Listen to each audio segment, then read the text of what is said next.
말씀은 민수기 12장 8절 한절의 말씀입니다. 민수기 12장 8절 한절 말씀입니다.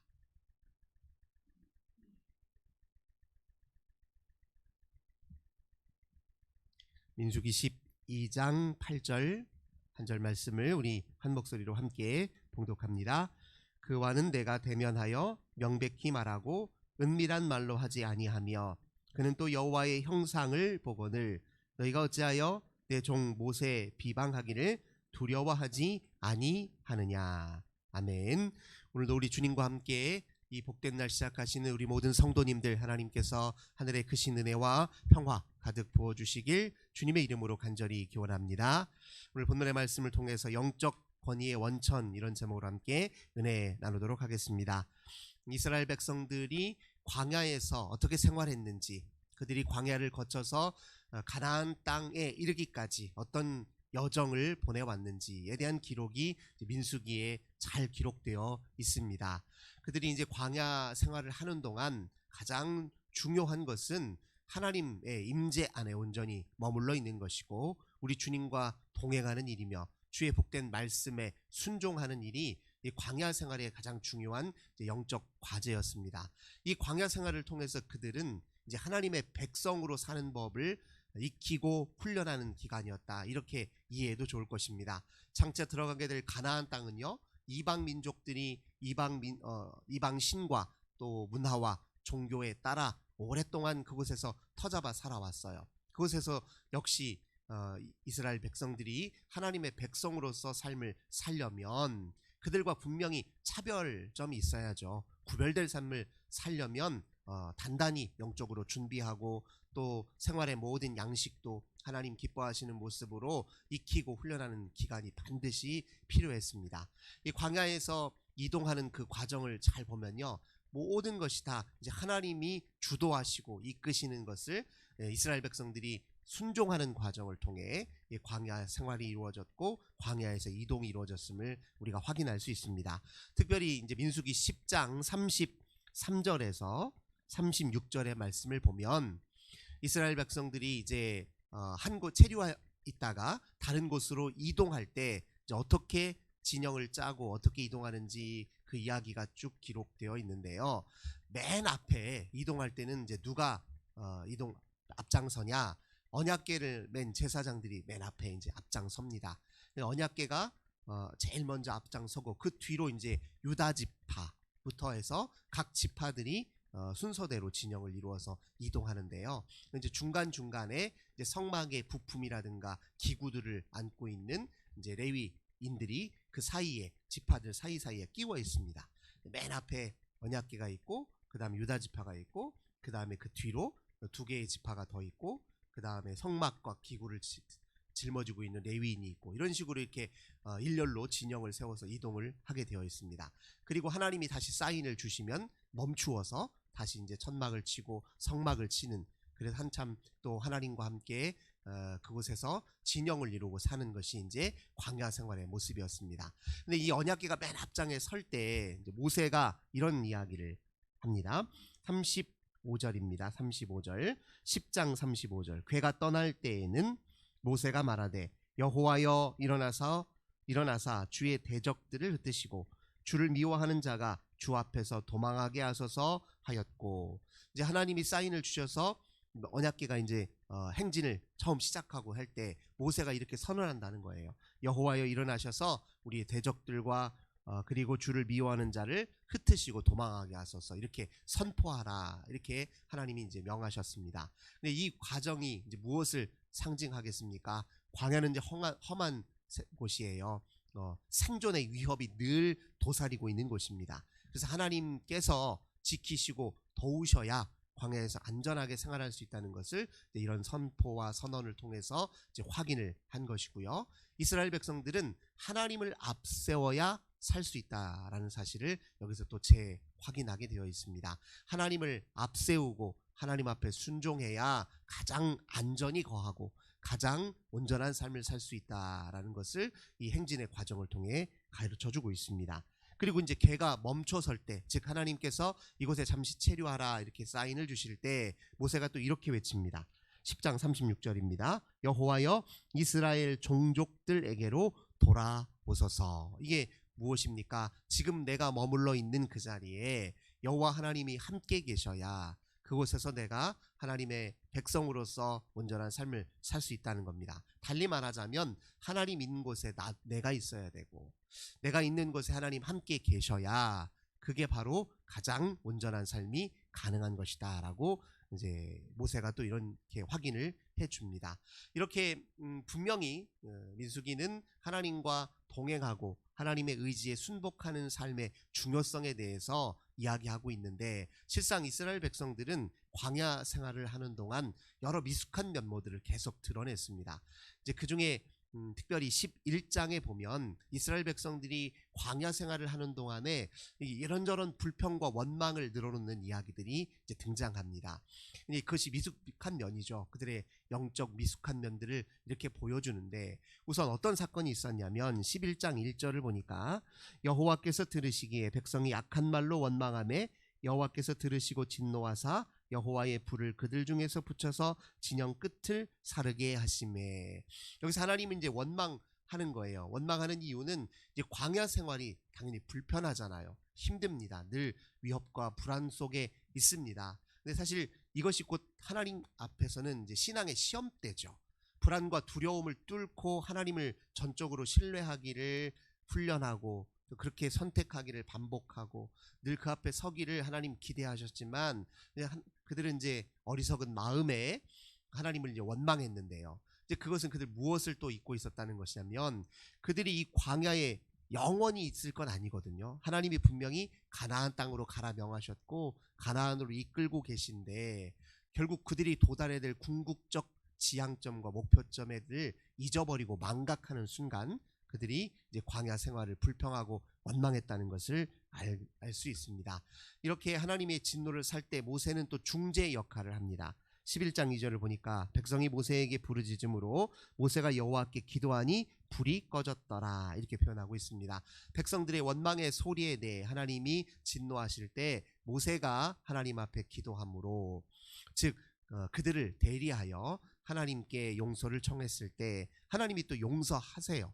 이것이 역시 하나님이 본래 마음은, 이스라엘 향해서 가지고 있는 본래 마음은 그들이 어리석음을 깨고 무지를 깨고 하나님을 또 다시 선택하여 주 앞에 바로 서서 주님이 주시는 온전한 구원의 기쁨, 참 생명을 맛보게 하는 것이 우리 하나님이 원하시고 의도하시는 바입니다. 중간에 하나님이 진노하시고 심판하시는 모든 것은 다 하나님의 궁극적 선을 위한 과정이고, 또 우리 인생들을 향한 하나님의 자비와 선함이 또 더 근본적이라는 사실을 우리가 기억해야 될 것입니다.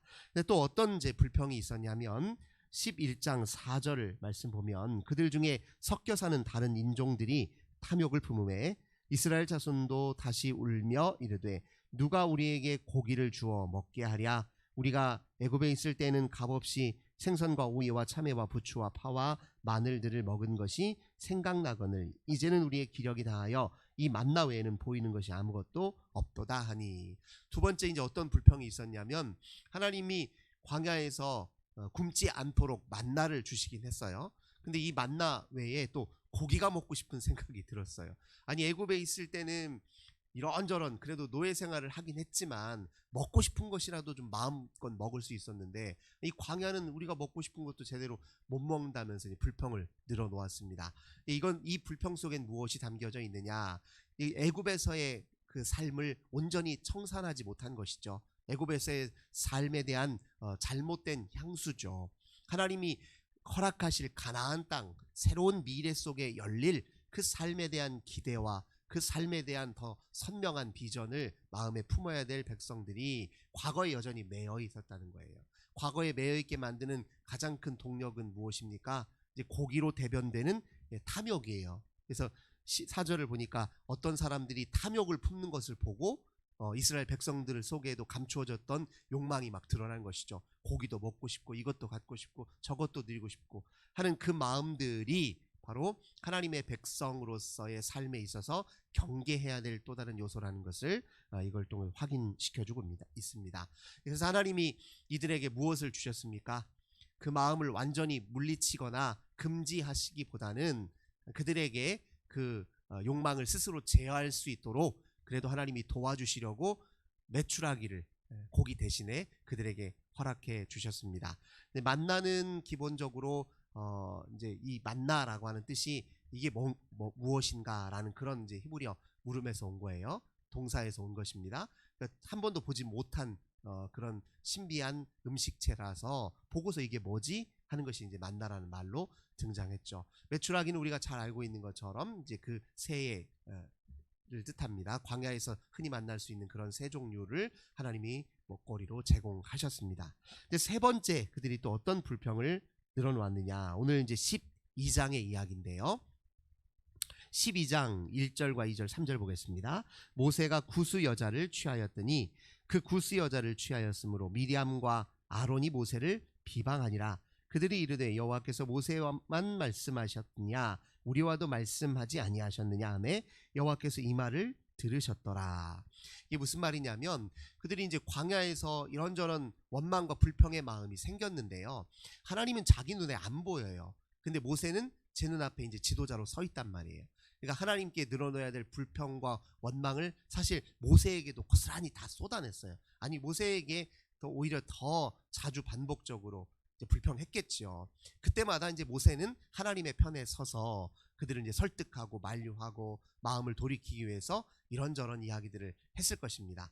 그때 이제 더 불만이 생기는 거예요. 자기가 뭐 이렇게 대수라고 하나님 편에 서기만 하고 우리 마음은 하나도 몰라주고 우리 이렇게 어렵고 나름 힘들어 죽겠는데 하는 원망의 마음이 있을 거잖아요. 그래서 모세에 대해서 도전하는 마음이 생겼어요. 자기만 무슨 대단한 지도자인 것처럼 이야기하는 것. 그래서 모세를 향해서 꼬투리 잡을 거 없을까 이런 생각을 늘 갖고 있었단 말이죠. 근데 이 꼬투리를 잡을까 생각했던 이제 가장 가까운 사람들이 누구냐면 다 자기 형제 자매예요. 우리가 아는 것처럼 이 모세의 자매가 누굽니까? 미리암이에요. 또 형제가 누굽니까? 아론이란 말이죠. 레위가 고핫을 낳고 고핫이 아므람을 낳고 아므람이 모세 미리암과 그리고 모세와 아론을 낳았단 말이에요. 그러니까 이 형제들이 모세에게 이제 도전을 합니다. 사실은 엄밀히 말하자면 다른 백성들이 아니 당신 형제 아닙니까? 당신 그 형제인데 어떻게 저 사람이 저렇게 부당하게 권위를 행사하고 리더십을 발휘하는데 어떻게 참고 가만히 있습니까? 당신들도 레위 자손이고 충분히 그럴 만한 자격이 있는 거 아닙니까? 이제 주변에서 부추기기도 했겠죠.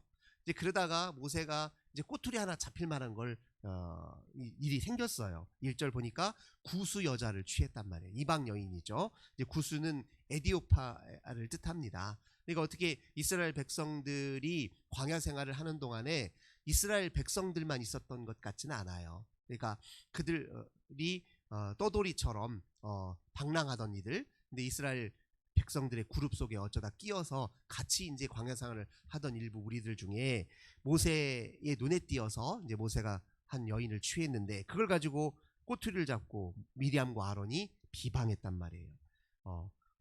너만 하나님과 대화하느냐, 너만 하나님과 가깝느냐, 우리와도 말씀하시는 분이고 우리도 하나님의 뜻이 뭔지 안다, 이렇게 스스로 자기 권위를 높이기 위해서 모세에게 도전했단 말이에요. 그때 하나님께서 이렇게 말씀하셨습니다. 3절입니다. 이 사람 모세는 온유함이 지면의 모든 사람보다 더하도다. 이제 하나님께서 왜 모세가 너희들보다 영적인 권위가 더 높은지, 너희들이 영적으로 모세에게 순종해야 되는 이유가 무엇인지를 이제 설명하는 것입니다. 영적 권위의 원천이 무엇인지를 설명하는 거죠. 첫 번째로 모세의 온유함을 꼽았습니다. 여기서 말하는 온유함이라고 하는 건 겸손함을 뜻해요. 즉 하나님 앞에 겸손한 태도를 뜻합니다. 자기 자신을 앞세우지 않는 거예요. 자기 생각과 하나님의 생각을 분별할 줄 알아요. 자기 뜻과 하나님의 뜻을 분별할 줄 알아요. 자기 욕심인지 하나님의 의지인지를 분별할 줄 알아요. 그래서 자기 자신을 내려놓는 것을 우리는 겸손함이라고 이야기합니다. 우리가 제일 어려운 것 중에 하나가 그거예요. 이게 내 뜻인지 하나님 뜻인지 잘 분간이 안 가요. 내가 원하는 것인지 하나님이 원하시는 건지. 겉으로는 내가 하나님을 내세우고 하나님의 이름을 내세우긴 하는데 이거 진짜 내 욕심인지 하나님의 역사인지를 구별을 잘 못할 때가 있습니다. 우리 영적 권위의 원천, 진짜 영적으로 하나님 앞에 아름다운 사람들은 어떤 특징이 있느냐, 자기 자신과 하나님 사이를 아주 철저하게 분별할 줄 알아서 자기 자신에게는 겸손한 순복을, 하나님 앞에서는 온전한 하나님 앞에 순종을 그렇게 고백하는 것이 바로 영적으로 성숙한 사람들의 특징이었습니다. 모세가 바로 그런 특징을 가지고 있었다는 거예요. 그 다음에 7절 건너뛰겠습니다. 내 종 모세와는 그렇지 아니하니 그는 내 온 집에 충성함이라. 이게 무슨 말이냐면 6절 보니까 하나님께서 이제 선지자들 중에 어떤 사람들에게는 환상으로 알리기도 하고 꿈으로 말하기도 하지만 모세와는 더 가까이 교통하고 소통한다는 걸 설명한다는 거예요. 근데 내가 모세와는 다른 방식으로 직접적으로 그와 소통하는 이유 중에 하나는 그는 온 집에 충성하는 존재라는 거예요. 하나님께 충성을 보인다는 겁니다. 즉 하나님이 말씀하시면 하나님의 말씀이기 때문에 지키는 거예요. 이익을 따지지 않는다는 거예요. 이걸 지키면 나한테 무슨 이익이 있지? 이걸 지키면 나한테 무슨 소용이 있지? 이것이 나한테 무슨 결과를 가져오지? 그것을 먼저 헤아리기 전에 하나님의 말씀은 하나님의 말씀이기 때문에 순종하는 겁니다. 사실 이런 자세가요, 영적으로 위기를 겪을 때 우리가 이겨낼 수 있는 가장 중요한 힘의 원천입니다. 그냥 하나님은 하나님이기 때문에 순복하고 하나님 말씀은 말씀이기 때문에 따라야 나중에 정말 흔들릴 때에도 변함없이, 즉 우리를 유혹하는 어둠의 세력들, 우리의 삶을 위태롭게 만들어서 주저앉히려고 하는 그런 아주 힘겨운 일들이 우리 생활에 겹겹이 쌓이고 힘들 때 나를 지탱해주는 힘은 무엇이냐면 그거예요. 말씀이 말씀이니까 묵묵하게 지키고 행했던 그게 힘이 되어서, 동력이 되어서 그 위기를 뚫고 나갈 수 있는 문이 열리게 되어 있습니다. 그래서 모세는 그런 사람이었다는 거예요. 충성의 이유가 없어요. 하나님이기 때문에. 그리고 충성이라는 말이 충자가 가운데 중자에다가 이 마음심자를 쓰잖아요. 마음의 중심을, 심장의 중심을 하나님께 둔다, 그런 의미란 말이에요. 그러니까 하나님 외에는 중요하게 고려하는 게 없어요. 어떤 일을 결정할 때도 하나님이 가장 중요한 이유예요. 어떤 일을 행할 때도 하나님이 가장 중요한 이유예요. 그러니까 그런 식의 마음가짐이 모세의 특징이었기 때문에 그렇게 설명하면서 8절 그와 내가 대면하여 명백히 말한다, 이렇게 표현합니다. 대면한다라고 하는 말은 이제 상징적인 의미죠. 하나님이 영이시기 때문에 우리가 얼굴을 보듯이, 누군가의 얼굴을 보듯이 그렇게 볼 수는 없습니다. 그러나 하나님은 당신의 뜻을 알리시는 분이고, 그렇게 알리실 때 우리는 영적 한계가 있기 때문에 하나님이 또 우리의 눈을 밝혀주셔야 된단 말이에요. 하나님은 당신을 알리시고 우리는 그걸 알아볼 수 있도록 눈을 밝혀주시면 하나님께 대한 온전한 인식이 가능한데, 모세에게는 하나님이 특별히 그렇게 하셨다는 거예요. 네 중심을 나에게 주었으니, 내가 하나님이라는 사실 하나만으로도 네가 나에게 겸손함과 순종을 보였으니 나는 나의 비밀, 나의 마음, 나의 속뜻을 네게 알릴 것이다, 그렇게 이야기합니다. 그리고 8절에 또 보면 이런 표현이 있어요. 그는 또 여호와의 형상을 보거늘, 이런 표현이 있어요. 여기서 말하는 여호와의 형상은 여호와 하나님의 성품을 뜻합니다. 그는 하나님을 신뢰할 때 하나님의 성품을 전적으로 신뢰했다는 거예요. 당장의 눈앞에 보이는 현실은 이거 하나님이 어떻게 이런 일을 내버려 둘 수 있을까, 그런 의심이 들 수도 있지만, 그러나 하나님의 성품, 사랑하시고 온유하시고 자비하시고 선하시고 또 인자하신 그 하나님의 성품을 전적으로 신뢰한다면 눈앞에 있는 그 현실들 너머의 하나님의 성품을 주목하는 사람들은 당장의 일로 일희일비하지 않는다는 거예요. 좌지우지 되지 않는다는 겁니다. 그래서 모세는 여호와의 형상을 주목하여 보는 능력을 가지고 있었습니다. 그렇기 때문에 그는 다른 누군가보다 영적 권위가 높은 사람이었고 하나님이 믿을 만한 사람으로, 지도자로 내세울 수 있었다라는 사실을 오늘 우리에게 가르쳐주고 있습니다. 우리도 우리의 영적 권위를 높이기 위해서 취해야 될 자세가 이제 모세의 이런 자세예요. 네, 하나님 앞에 중심을 드리고 온유하고 겸손하고 충성하며 주의 성품을 전적으로 신뢰하며 또 하나님을 더 가까이서 만나기를 기다리고 사모하는 그 마음이 우리 권위의 또 영적인 힘의 원리라는 사실을 다시 한번 마음에 새기시는 저 우리 모든 성도님들 되시길 주님의 이름으로 간절히 기원합니다. 좋으신 주님 감사드립니다. 모세 지도자들의 영적 권위의 원천이 무엇인지 말씀을 통해 가르쳐 주셔서 감사드립니다. 하나님, 저희들 이 세상 살아갈 때 오직 하나님을 의지하지 않고 어찌 승리할 수 있습니까?